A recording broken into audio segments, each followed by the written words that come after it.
What's going on, everybody? Hope you are having a wonderful week so far. Podcast time.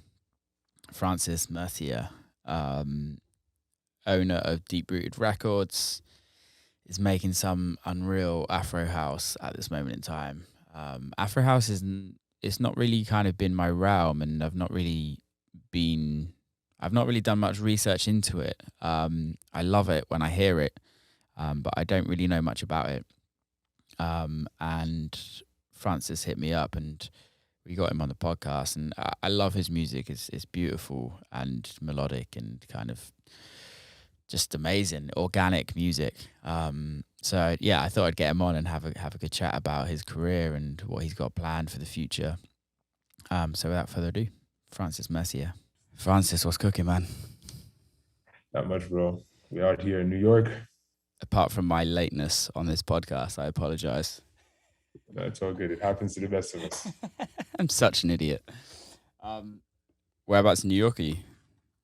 I'm currently in Manhattan. I just relocated. I used to be in Queens, but I just got a new place in Manhattan, so that's where I'm operating from. Amazing, man. Moved to the city. I love New York so much. It's like, Yeah, I've been moving around for quite some time. yeah, Originally from the Caribbean, then to Providence, yeah. then to New York. It's been like I was gonna say, back. where's the accent from? Yeah, it's from Haiti, right? So my native tongue is French, so Yeah. I'm assuming there's some it's French and Creole, so there's definitely some Caribbean flavor in there. Definitely, man. You can hear that. You can definitely hear that. Where one of my really good friends is from Haiti. Okay. And he's like a quite popular chef for promoting like Haitian food. Oh, nice. Where, Yeah. where's his restaurant? He's actually from New York. Okay. He's actually grew up in New York, in Queens. But then he's about to open a restaurant in Portland. Oh, nice. Oh, Portland. That's interesting. Yeah, he's like he was on like Top Chef. He's quite like A Haitian restaurant in Oregon? yeah, man. Yeah, That's original. I like it. I mean, yeah, yeah, Haitians are pretty much everywhere, all over so the place. Yeah. I wouldn't be surprised if there's a few in Portland. I think it's like he's trying to like promote the cuisine because you don't really get much of that kind of in America generally. Yeah, It's like it's small you community. you only get in like mega cities Yeah, like New York, Miami. yeah, Other cities don't really have Asian food per se. yeah, totally. So good thing that there's activists Yeah, doing their best. for sure, Yeah. for sure. How long have you been in America for? I think it's 15 years. Oh, damn, long Yeah, time. just about. Yeah, You enjoy it? sometime. Yeah, indeed. What did you say? You enjoy it? Yeah, absolutely. I mean, the US is the land of opportunity. Mm. I was able to do my studies here, and I was able to start my business and launch myself in the music industry. So it's only been a successful journey and with a lot of happiness. Totally, man. Did you come over to kind of like make your career, or did you come over here No, study actually, I came and here. I came here for studies. I went to university at Brown in Providence. yeah? Just Where's like Providence? it's in the south of Boston, right? Ah, okay, okay, Yeah. So I came here to just get like a bachelor's, try yeah, to go like a standard route. yeah, But while I was in university, I really started listening to. I started attending a few concerts. I was listening prior to while I was in high school, mm, and the live experience really changed my life, and it really captured my attention. So yeah. I got into DJing, and from there, I think the rest. The route, Yeah. definitely. So it So, wasn't before you kind of came to America. It was when you got here. yeah, I mean, I really loved music Yeah, always when I was younger, but when I came to the US and I was able to be exposed to like live concerts yeah, and like major stadiums, or I remember I went to the first few made events show series in Brooklyn, and it was mm, like Armin van Buuren playing with Tiesto, and yeah, there's like these girls on stage. I think it was Jess and she was singing, and the emotions was really high, and I was like, man, It's these amazing. guys are like doing something, man. I gotta find out what that's about, right?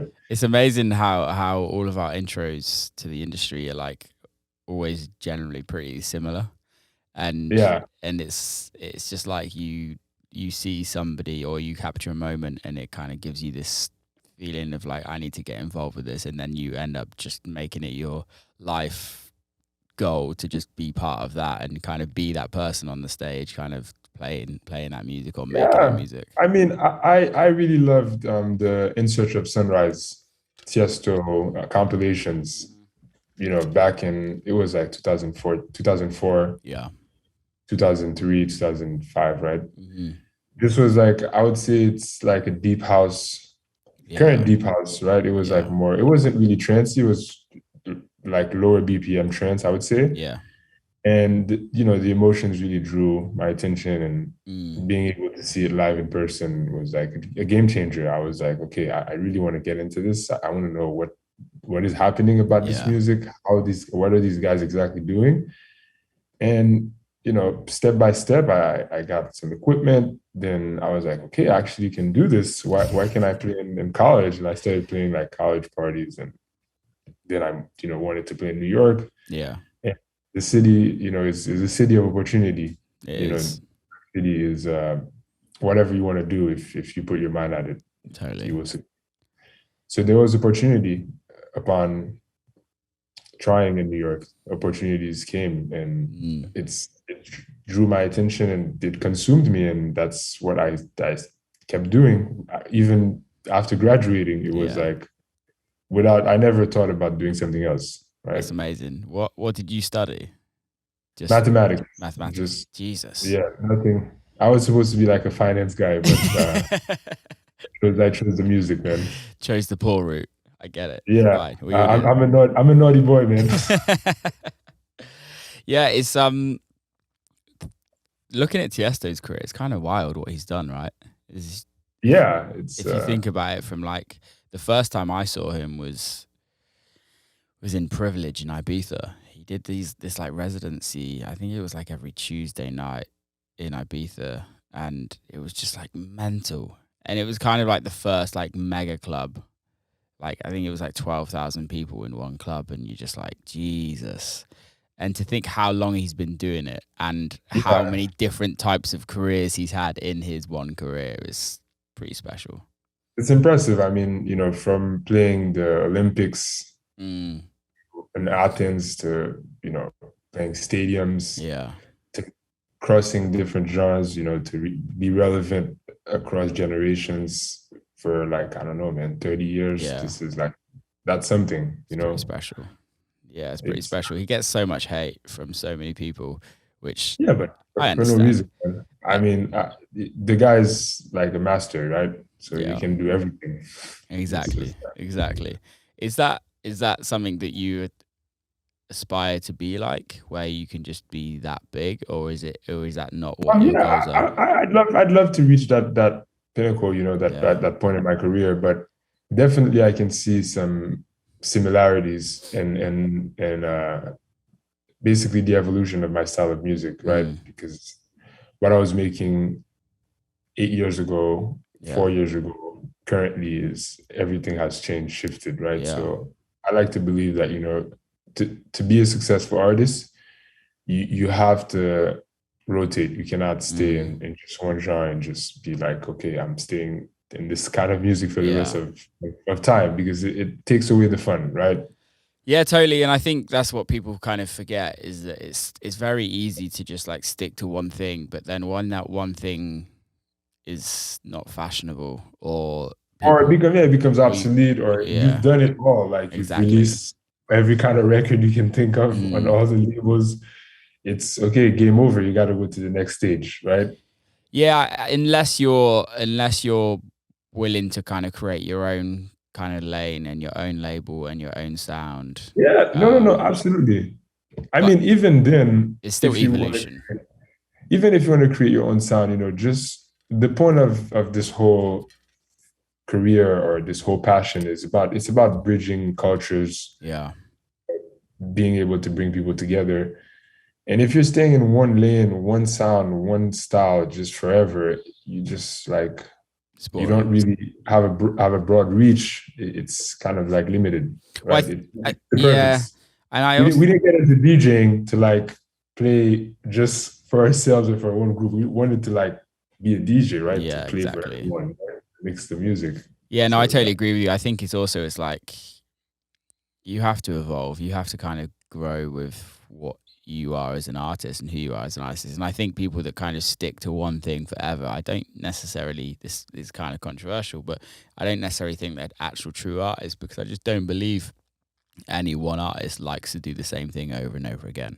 yeah, I think there comes a point when you're just like, okay, enough's enough, let's move on. And yeah, then there's that argument when it comes to become like, is this business orientated or is this an artist? And is it somebody that's just trying to make money, or is this someone that's trying to yeah. just, but it generally it generally comes through the cracks, and the real artists eventually come through. Yeah, absolutely. I mean, for me, the greats and the people that do it the best, they just stay true to the art mm, in whatever form it presents itself, and they adapt, they change. You got to go with the time. yeah, totally. No, I totally agree with you. When did you start making music, from the leap from mathematics to DJing, and then was it like a It took some natural? time. It took some time because back in 2006, 2007, like making music was like pretty challenging. Yeah. Like the sense that laptops, Ableton, Logic wasn't something you could find in every corner in the Yeah, streets, yeah. right? It was like something mysterious, I would Mm, say. yeah. So I was exposed to Logic, but I didn't really get what was going on. It was like a bit much. And I Mm, like to take my time with things. So it took me like, you know, 3, 4 years out of college just to yeah. like really and create like suitable income for myself and save up suitable revenue to be able to buy all the gear, to be Yeah. able to buy, all my programs and my VSTs, Mm, and to then take it seriously. Then I went to a few seminars at this institution called Dubspot. yep. Yeah, so I went to a few workshops there, and Amazing I took some online, you know, courses. yeah, these courses, these tutorials, and I got into it, man. Mm, But when I got into it, it was a good thing that I had taken some time to really build my stability, because I basically stopped everything. I stopped DJing yeah. completely. I stopped performing. I just became like just stayed in my place in my studio, just work on music 24/7, not do anything. And that was really what was needed to be able Mm. to elevate my sound and my production capacity. How long was that process? I would say it took me like probably a year and a half to two Yeah. years to really become a proficient producer, Yeah. because it's one thing to make loops and to create sounds, and it's another thing to make records, Yeah, right? yeah, 100%. It's really interesting because nearly everybody I speak to, when I ask that question of like, how long did it take for that process to kind of be completed until you're like, feel like you're a solid producer, and it's always like a year to 2 years. And Yeah, everybody that I know that has like had any success in writing records, they've spent a period of their life just completely locked away, and that is the sole yeah, thing of what they're doing. yeah. That's the only way to really get a good understanding and be Mm, able to experiment. But even then, I think that's also rushed, because you can't get out of like a 2 year lockdown per se and learn how to make records and say, okay, you're going to start a career. I think you have to take your time to really educate yourself, understand the kind of music you're making, the different kind you could make, really do something original and that's relevant and that's going to stay where you mm, can be relevant for some time, right? yeah. So like that's why I think I started off doing more like back then it was a lot of EDM, Yeah. and I didn't really like that. Hmm. I liked classic house music. Yeah. That was my thing. So I found like a hybrid. This was the future house era. Hmm. So I started making like a bit of future house, but Yeah. then that kind of like got old. really fast. So I said classic house. Yeah, so I changed when I made it classic house. I did tech house, and now I'm doing like Afro house. So it's been like a journey. I would Yeah, say every 2, 3 years, just a little bit of recycling. Yeah. yeah, because I've known your stuff for about a couple of years since you kind of been doing the Afro kind of sound. Um, that's very different from EDM. Yeah, it's Very very different. different. So It's like, very different from when I started. yeah, yeah, It's like, which is totally understandable. Like we all go through that, but how was the transition trying? Because your records are very melodic-y, music-y. Um, they're beautiful records. thank you, bro. So how do you go from EDM to that? I mean, I never made EDM. I made future house, Yeah, right? okay, How to go, and the future house was melodic. okay, Like it's just a little bit more aggressive, right? yeah, But it had the breakdowns. I always had the but then I started making tech house, which was a little bit more monotone and mm-hmm. kind of Yeah, the note kind of basis.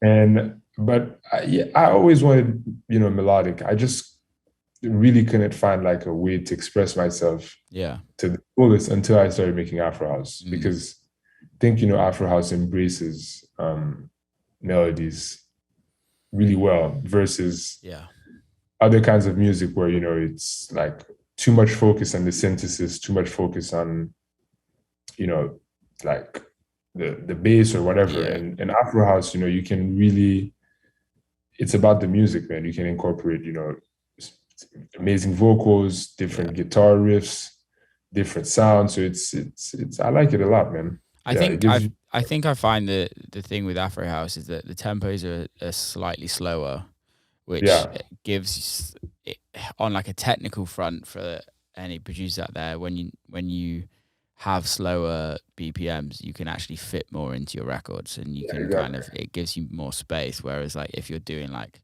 a fast 128 to 140 BPM. Yeah, There's like not much space in there to kind of fit anything around, so you kind of are limited to what you can put into your records. Whereas when it's a little bit slower, you can kind of add more melody and kind of yeah, has more sure. space. But it also makes it feel a lot more organic when that's the case. Yeah, that's my take.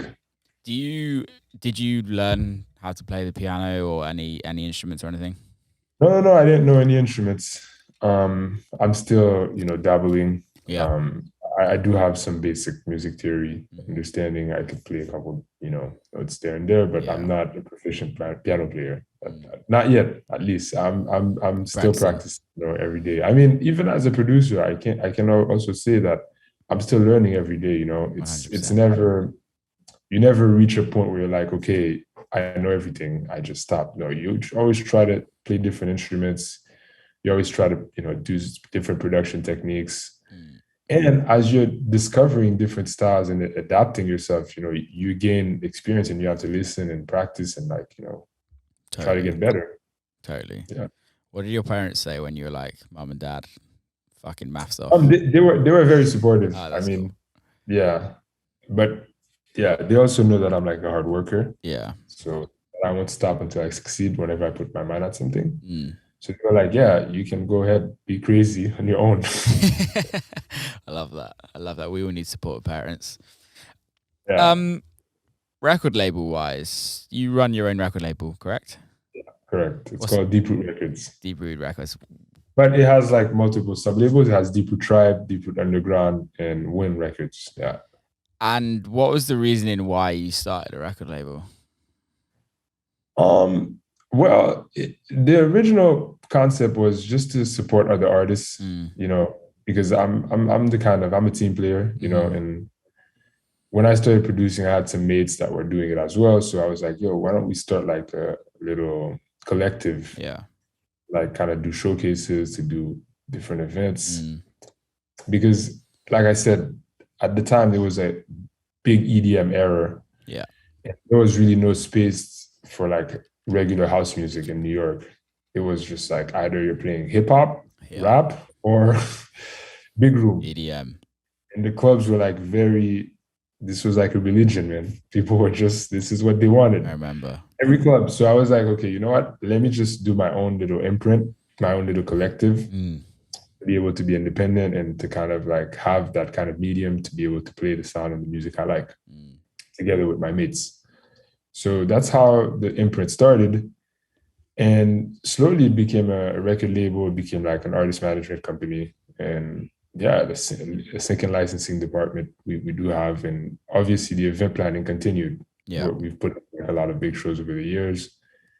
And the original concept was just to have the capacity to have our own space and to be able to support other artists and give them like a medium to be able to express themselves. Totally. Right? Totally, man.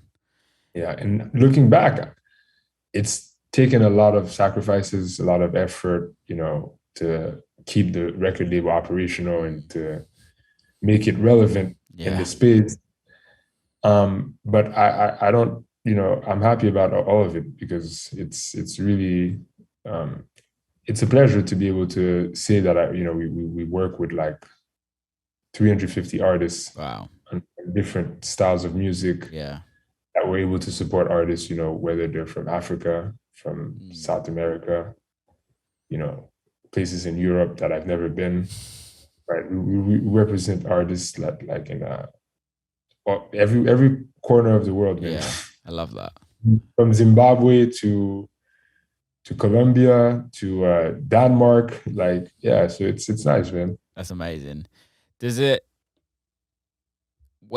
How does it work for you when you're because managing a label? It seems like you do a lot. You do events. You have a record label. You produce yourself. You also have artist management company. Like, where in all of this do you get time to write music and be an artist yourself when you're also like on top of that managing so many other things? During COVID, man, this is where during lockdown, that's where you find time to create music, right? Yeah. No, you have to find a balance, right? During the pandemic, I you know, as it was a difficult time definitely for artists, but for me it was a capacity to really reflect, to be able to recycle and understand the kind of music I wanted to make, to reinvent myself, and to write a crap ton of records. So I'm sitting on like 50 records now. I just have to like polish them and slowly get them out. Yeah, basically. So, and yeah, you just have to find a time and balance. Really, if you don't, you know, it's kind of like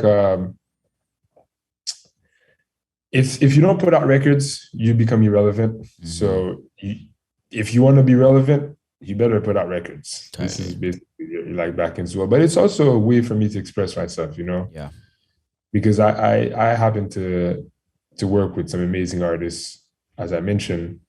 So, you know, things are always coming my way, right? I have like amazing vocalists that I work with that I'm friends with. They always want to send me vocal ideas. Yeah. So it's very easy for me to say, okay, let's do something. Let's do something like that, right? Yeah, and totally. You know, being a DJ myself, having like such a large repertoire over the years, and like knowing so much different kind of music, being able to travel to perform in different countries, I'm very inspired. I can say, especially these days. Yeah, it's tough to balance things out because I think we do so much rather than just produce music and DJ, right? Yeah, I think like nowadays you have to be everything. Yeah, this is why you're holding a podcast, right? Exactly, literally. You gotta be cool. You gotta be in the know. You gotta network, and it's definitely needed. I mean, that's the way to progress as well. But to be honest with you, I like it. I like the challenge. Yeah. But I have to also say, you know, I'm blessed to have like some very good teammates, very good management with me as well. So we're able to achieve a lot, and it's just the beginning, man. Totally, man. Totally. So when you say you did like you have like artist management, do you have an artist management company? Yeah, basically, Deep Records just has like 3 different main branches. It's the event planning, it's the artist management, and it's the music. Yeah. On the global scale, the music is obviously sync and licensing, and also record releases, right? Yeah. In terms of artist management, we represent I think 4 artists exclusively. Cool. Yeah, and then a few non-exclusive, you know, just we support them with bookings and opportunities when they come along. And for a sync and licensing department, we work with like 100+ artists. Just licensing. yeah, and then for the releases, we've worked with 100 artists over the years. Yeah. It's amazing. Do you Yeah. on the management side of things? Do you get involved with that, or creatively, or do you leave that to a Yeah. team? I try as much, to guide the artists we manage. I try as much to support them in every way that I can. As a matter of fact, an artist that I manage, he's the one who remixed them. I try to get them involved in my records as well. Yeah, Like whenever I have like a big record, I'll try to give them the opportunity to remix it. yeah. And surprisingly, one of the records that's working really well right now, my Premier Gawu track, Yeah. remixed by Night Freak. Mm-hmm. And he's from Zimbabwe. It's an artist that we've been managing for some time. Amazing. So this is just a prime example. By being a team player, you actually improve yourself. Yeah, I think having a good team around you and having people around, like-minded people, is so much more important than having a bunch of amazing producers that don't get along and don't kind of see eye to eye. Agree. I think the whole point of electronic music is built around community, and if you can build a really strong community around you, whether that's 5 people, whether that's 10,000 people, that's what's more powerful than anything, really. Yeah, absolutely. Just in every sense. So that was the point. That's why I figured I've always been liked, having a community with me. So, and I'm happy to say that we work with some amazing artists. That's awesome, man. That's awesome. What's your what have you got on for the rest of the year with regards to yourself and releasing music? Have you got much planned? It's a lot, bro. Yeah. It's a lot. Thinking about it, I get a headache already. I have a release coming up this Friday on Insomniac Records. So I also try to work with other record labels. I was going to say that is releasing on other record labels a key thing for you, or is it just something that you're not fussed about? I try to do like every other record on a different label. Yeah. Just to expand my reach. Yeah. And to work on different markets. Because I think Insomniac Records is really big out in the West Coast and also generally in the US. Yeah. Versus my label, Deep Records, we have like I would say more influence in Europe, right? Mm-hmm. So it's a good thing to be able to work with different labels. You get a bigger reach, and I enjoy it. Yeah. So yeah, my next release is gonna be this Friday with Insomniac Records. Nice. It's a collab between myself and Blondish. Okay, amazing. Amadou and Mariam.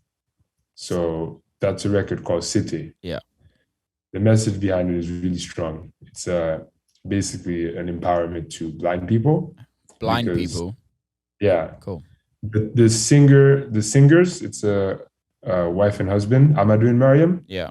Or 2 blind African singers. Amazing. They were like very, they started making music since the 90s. And they composed this record called C'était Journée. Okay. And it's basically a message of hope. Amazing. And it kind of says, you are blind, but you have to keep on going. Yeah. Yeah, it's so I didn't know the message till after the record was done.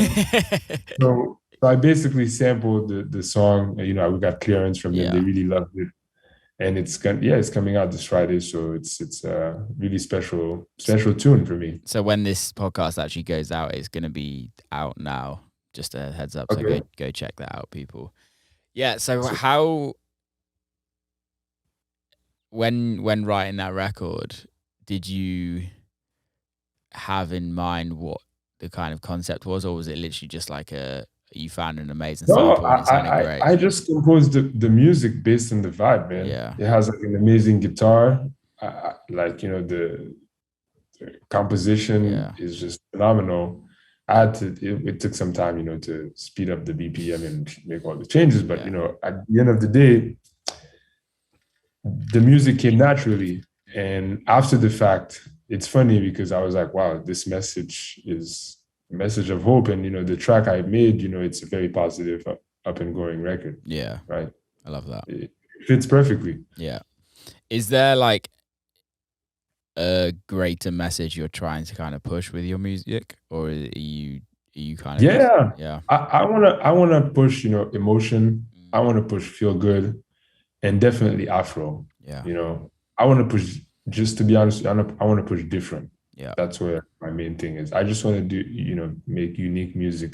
mm, Just give listeners something they haven't heard before. totally. The next record I just finished it. Um, just put final touches on it. It's gonna be with Roland Clarke. That's Cool. coming out in April. What a legend. Yeah, when you hear it, you're gonna be like, man, why didn't you put me on? It's called Holy. Okay, sick. So it's a lot. It's a very uplifting message, and it's a crazy record because it was like a classic defected tech house kind of two-room kind of track, Yeah, and Roland gave like this cool speech, but I composed the beat like 2 years ago, yeah, yeah. recorded on it, but I was like, man, you know what? I'm not making this kind of music anymore. I just removed the beat and I made something fresh, like melodic, deep, Afro with Yeah. the spiritual, speaking words, and it came out like very beautiful. I'll send it to you, man. Yeah, please do, man. I look forward to hearing that. Are you religious at all? Um, a little bit, not too much. Yeah, I've had my communion, but I don't really.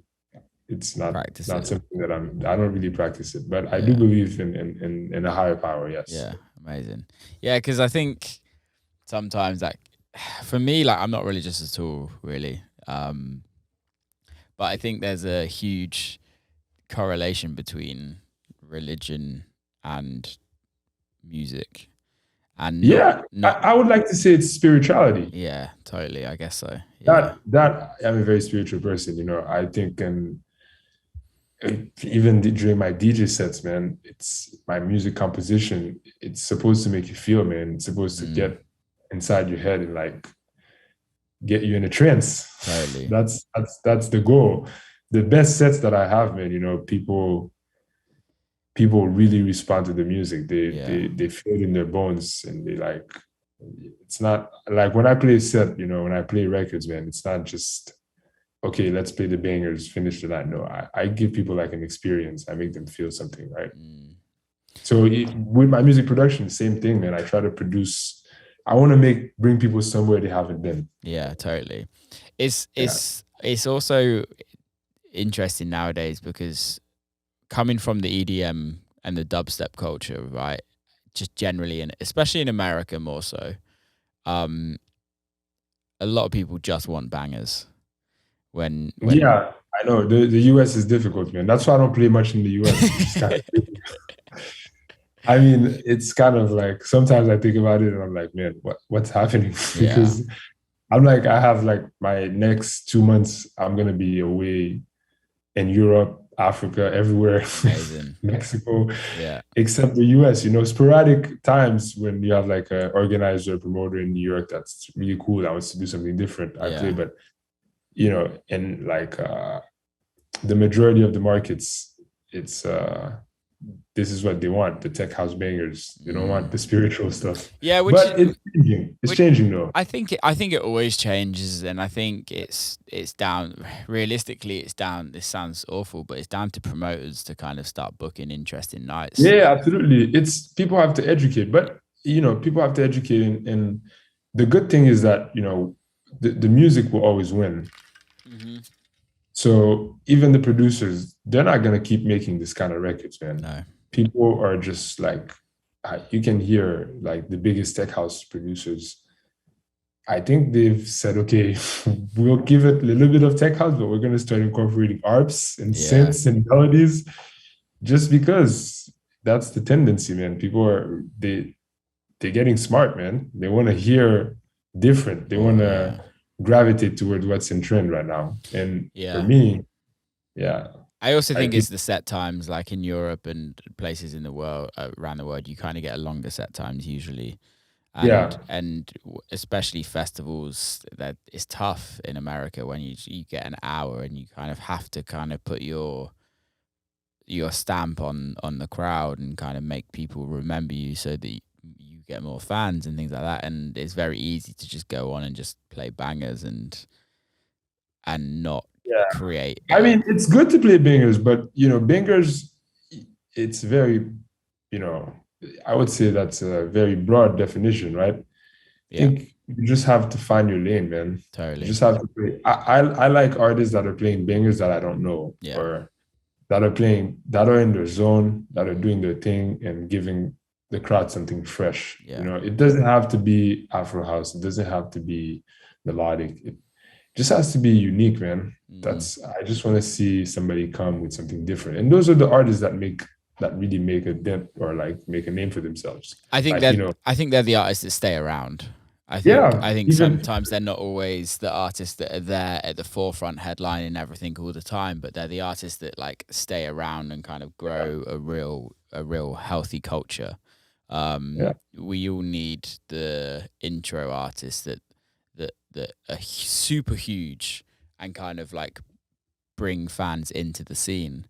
There's plenty of those around, and then there's the artists that will just be around for years, just doing their thing, creating amazing music. There's yeah. Like, balances in this you know, industry. I like to look at guys like Camel Fat. They came with their vibe. They stayed relevant. They killed it. They became like really huge. It's the music, bro. Yeah, They came with something different at the time. Everybody was like doing the same thing. They were like, okay, let's put some melodies. Let's give it some progressive kind of yeah, vibe. Let's bring some vocalists in here. They did it. yeah, I, totally I like guys like Black Coffee. The guy just kills come with it. his sound. You can't copy that, man. Can't unique. So people He's just like a king in South Africa as well. It's yeah, mental. it's doing its thing, man. Yeah. So you have I just want people to be different, right? Mm. Whatever the case. I mean, like even some of the guys that are like we would classify them as commercial, like when Fisher came, bro, nobody was doing this kind of music. No, This guy not was at all. just like some like it's different. Everybody was like, what the heck is this? Now Yeah. it's become okay, commercial. But when he first came with his records, man, on what's this? What's that label again? Dirty What's the Bird. label that does the barbecue? Dirty Bird, yeah. Yeah, Bud Von Strock's label. yeah, With that record moving up and down, like, bro, this was like, it was man, huge. I remember playing that track in the club. It was like, this is unheard of. Yeah. Like, that's what I want, man. You know? Yeah, I totally agree, and I think it's easy to copy those sounds, and it's easy to kind of do and imitate. But the minute you find something that just really, when in a club, when you find a record and it just works, and Yeah, that's one of them. yeah, and you're just like, no matter what it is, it just works, and you don't often get many of those on like every year where everyone jumps on a record. But there's always one. There's always one or two where it's just like, damn, this record is fucking amazing. Let's see. I mean, there's been a lot of hype for my track, Premier Gao, the Night Freak remix. Mm-hmm. I think somebody told me Adam Port played it like 3 times. Wow. Doing his set in Tulum. I'm like, wait, what? Played it in the beginning, in the middle, at the end. I'm like, okay, this is something is happening, right? So I hope, man. Let's see if this record travels. I think the track Sete is really strong as well. It has like an amazing guitar. Mm. We did like an amazing bass line, Blondish and I, and the vocal, the message is really strong. Let's see if it bites. We're getting like huge support from it as of now. That's awesome. So, yeah, we had spins from Danny Howard. Nice. A lot of positive responses. So let's see where the record takes us. And yeah, man, I'm just waiting, bro. I'm just waiting. But I do love, another artist that came with his own sound and did his own lane, Heldens, bro. Yeah, man. This guy, bro, respected this guy, man. He came with Gecko. Everybody was like, what the heck is this? Yeah. That track is just like humongous, bro. It was that record when it came out, it was special, wasn't it? And then everyone tried to copy it. There you go. Yeah. So for me, that's why I say, man, and I repeat, it's about being different. Totally. That's how you're really gonna make a mark for yourself. So as a producer, as a label head, as anything, man, I just don't want to do what everybody else is trying to do at the same time. Yeah. What's your thoughts on on writing a more commercial record? Does that, and I say commercial, more like accessible to kind of people? Yeah, I love that. Yeah. I mean, I have like some huge records with some big vocalists. I don't know if you know Kaiser. Yeah. Yeah, I have a few records. I have like 4 records with her. Amazing. It's a little bit more challenging because these big artists, they have like a tighter release schedule. Totally. They have difficult management that you have to like go in a boxing match with. Always the management. It's never the artist. It's always the management. Yeah, I mean Kaiser's. But she has a cool manager. Her name is Luba. She's really cool. But we were supposed to write one record. We got in the studio. We wrote 5 records. This is that's the artist flow, man. But now getting the records out is a different ballgame, right? Yeah. But I love, I came from that background, from writing. My first songs are always with vocalists. Yeah. I came from the hybrid house vocal background because I think voice is the best instrument. I agree. I love vocals. Pretty much 98% of my records have vocals in. And then it's just how much vocal do I put in?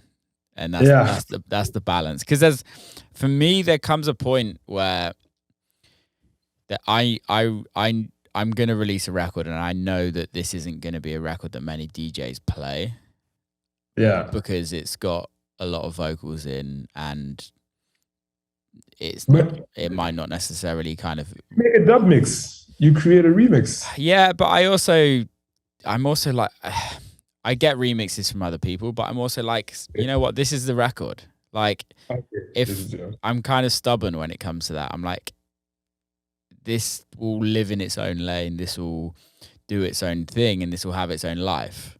I hear you, but I mean, man, I'm an advocate of remixes, bro. I think it's really important because it gives the track a different dynamic that you may not foresee.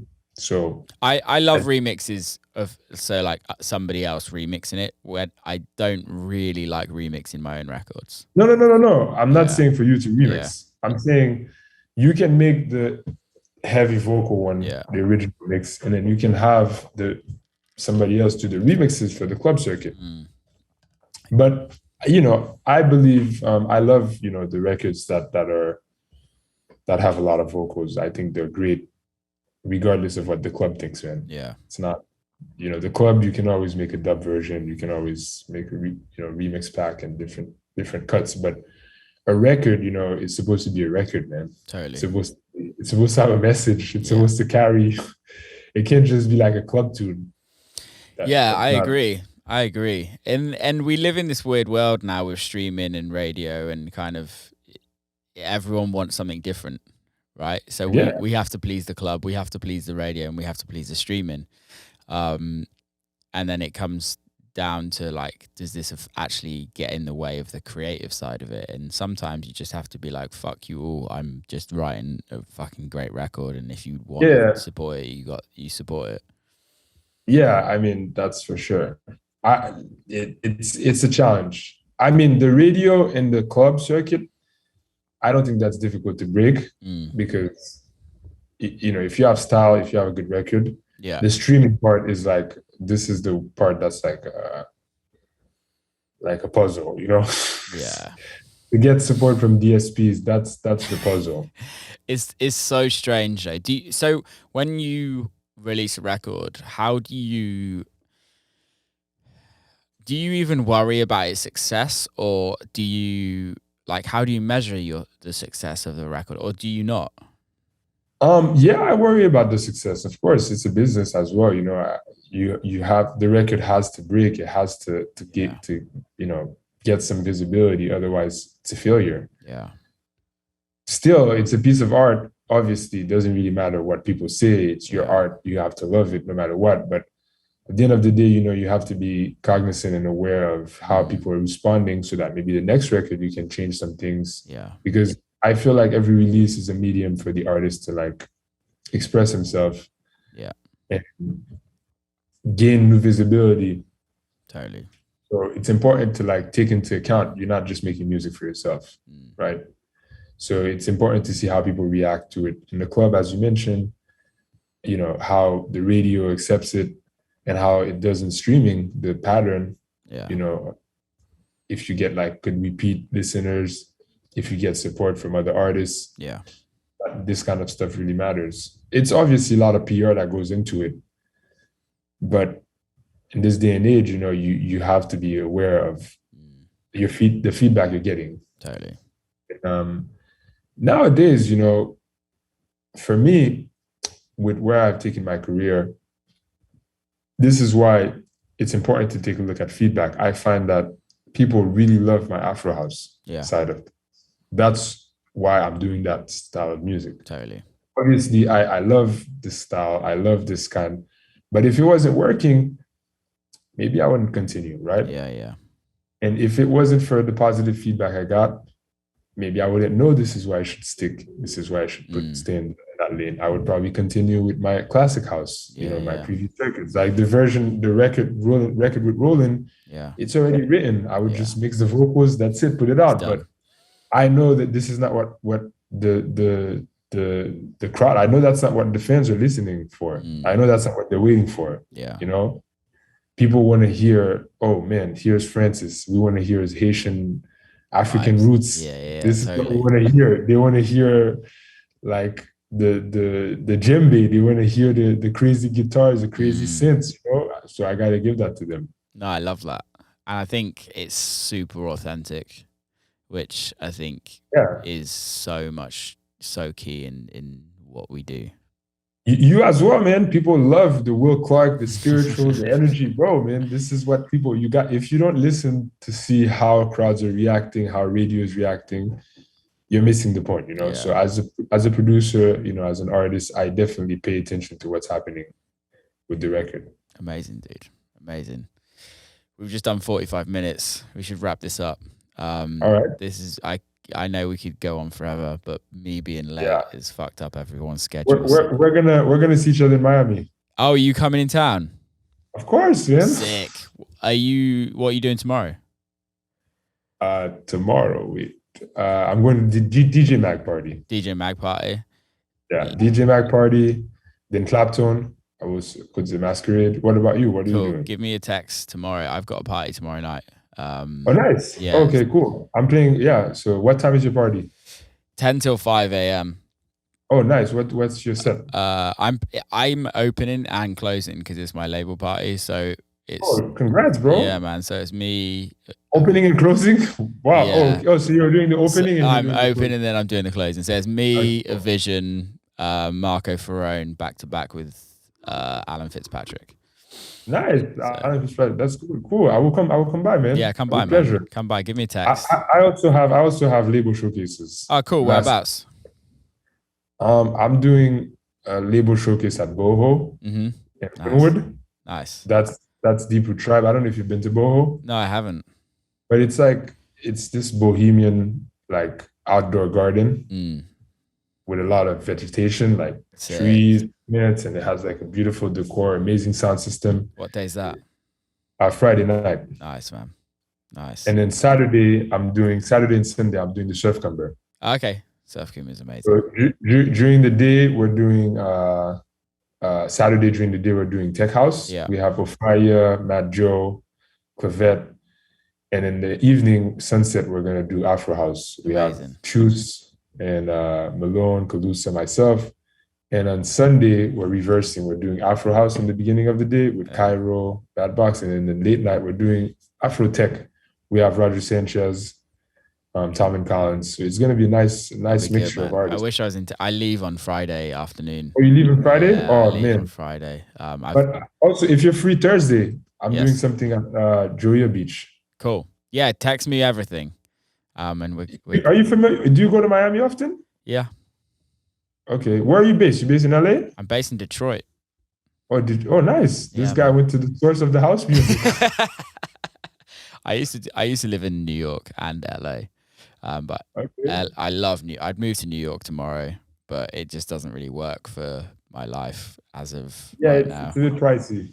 Yeah, it's for me. I'm never at home, so and I don't have like a partner or anything. So like spending rent in a city that I'm never there, it just seems a waste of money. Yeah. So you got something more affordable in Detroit. Yeah, I bought a house. Yeah, that's good. Yeah. So and like I built a studio out. So yeah, it's kind of perfect for me. Although I love New York. I'm in New York in April. Nice. Where are you playing? Brooklyn Mirage, but not Mirage, the city, the inside.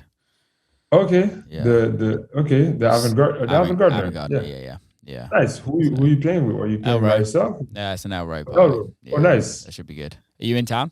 What's the date? April? April 9th or 10th?